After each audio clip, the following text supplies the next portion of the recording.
Joining us now is Fred Guttenberg. His 14-year-old daughter, Jamie, was shot and murdered in the hallways of Marjory Stoneman Douglas High School in the 2018 mass shooting in Parkland, Florida. And Fred, you and your wife, since the moment your daughter was murdered, have been pushing for legislation, for change, for a way to stop this. And I just wonder about the Republicans as they hear about this today, as they're approached about this. Will they cower from the cameras? Wouldn't they want to step up and honor the dead and talk about the fact that we've got to find common ground to stop these massacres from happening?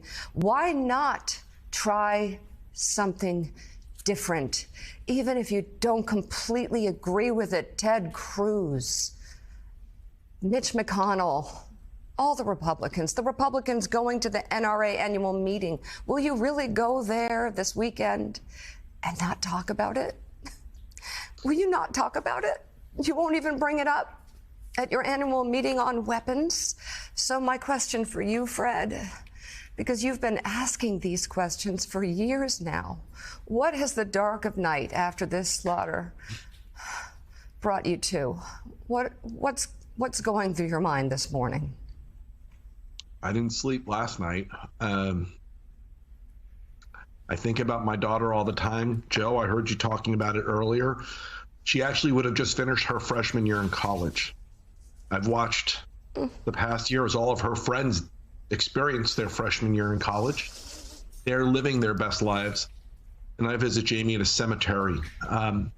My wife cried all night last night while I sat here and I did interviews begging and pleading for people to do something different. You mentioned Ted Cruz. Honestly, Mika, he can go himself. I'm sorry. He put out a tweet saying how sorry he is, how he sends his thoughts.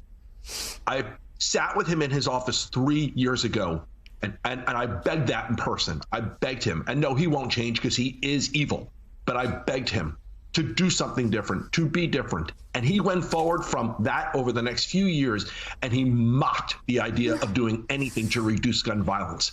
This is on Ted Cruz. This is on Governor Abbott, who begged for more gun sales in Texas. Okay, they did this. And so, no, they're not going to change. But we need to be so brutally honest about who these evil people are and vote them out. This is a purely political issue now. We can't work with them. There's only one thing that can happen right now that will give me hope that this can happen before the next election. Ted Cruz, get off your you-know-what and march in to Senator Murphy, who is a hero, grab him by the hand and say you want to join him today. Say you want to do the bare minimum background checks. And you know what else you need to do, Ted Cruz? Because you're going to sit in on the hearing today for the confirmation of an ATF director. Vote for him. We need a permanent ATF director. Mika, I'm sorry for rambling. I do want to say something.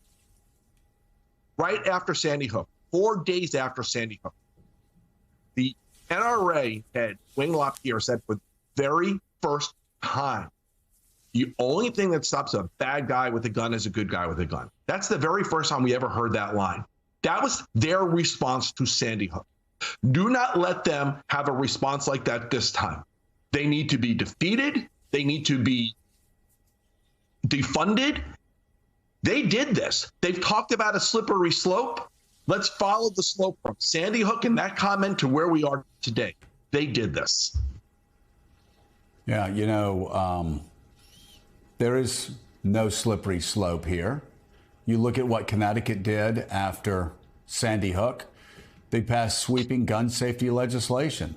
And the United States Supreme Court, the conservative United States Supreme Court, said it's constitutional. They can do that. But these Republican politicians run around lying, saying if we have expansive background checks, first they go, oh, it'll do nothing. It wouldn't have stopped this or it wouldn't have stopped that. 90% of Americans support that. Yep. It's constitutional.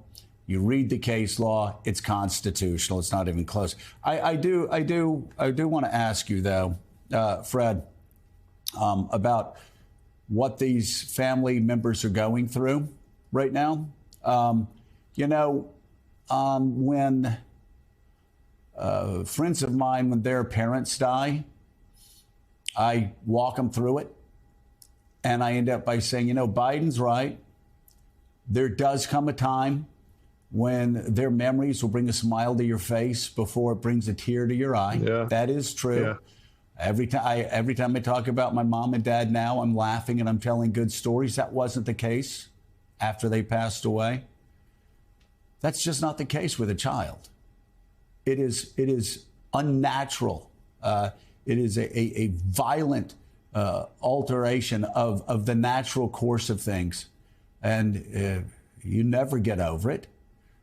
Tell me, though, tell me what these family members are going through and what hope do they have to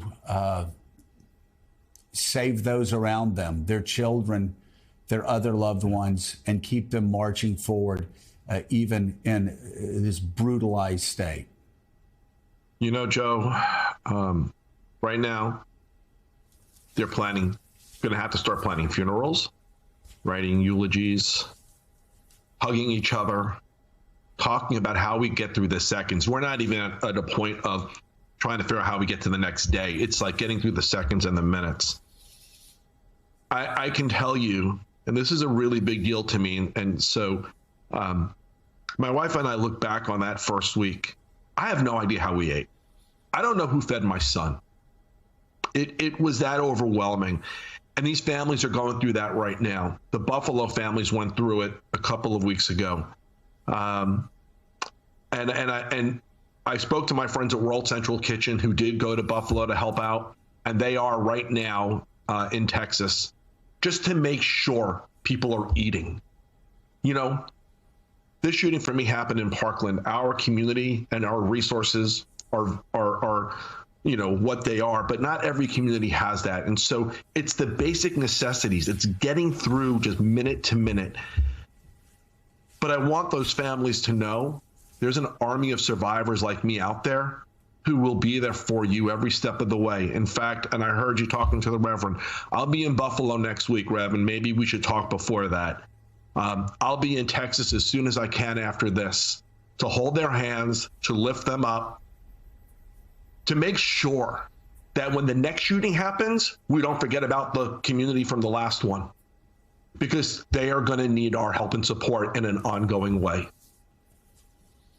All right, Fred, thank you so much for being with us. We're so sorry. It's once again under these circumstances. If you will, please let your wife know and your family know that not only are our thoughts and prayers with you all, but we also, I at least, I am with you in your ongoing battle to make schools safer, to make churches safer, to make synagogues safer, to make our country shopping safer, malls safer, to make exactly our country safer. Enough with the excuses.